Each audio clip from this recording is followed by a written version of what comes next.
controlling. Like I had y'all don't know this back when y'all young, but I had a pager and a cell phone at the same time that my ex gave me, and he would page and call me like, where are you at? Where are you all the time? I didn't understand that, but that eventually turned into some verbal abuse and then physical abuse. Wow.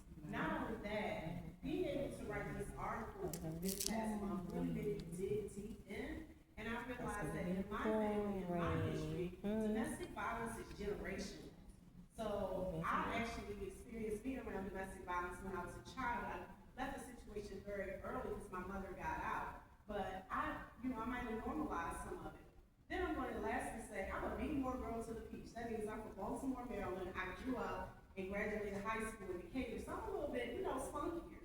So I thought that since I was fighting him back, that it was not domestic violence until one day I realized, he's a little stronger than me. He's doing some other things to me, and I was self-talking in my head. So, maybe in early 2010-ish or so, unfortunately, I lost a child. That child passed away due to special needs. She had a seizure. And God showed me that was closure, because I'm going to tell you the truth. I was staying in that relationship because I didn't want to be a single mother to my children.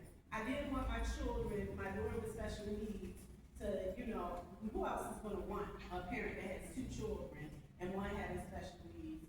And I also had another young child at the time. And so, needless to say, I met a new guy. And I ended up getting with him, and all those things of not having that person. I had somebody that really supported and loved me and let me be who I am.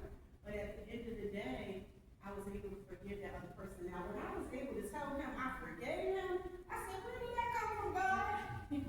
That was closure. But I went to get a lot of help and counseling for myself. And so I want to tell other women that, domestic violence looks different for different people. He was not beating me up, baby. He had some problems where he had to go to the hospital a few times. So then now I'm becoming an abuser.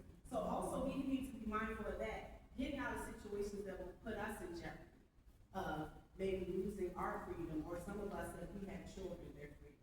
So that's why I became a domestic violence victim, because I am not a victim.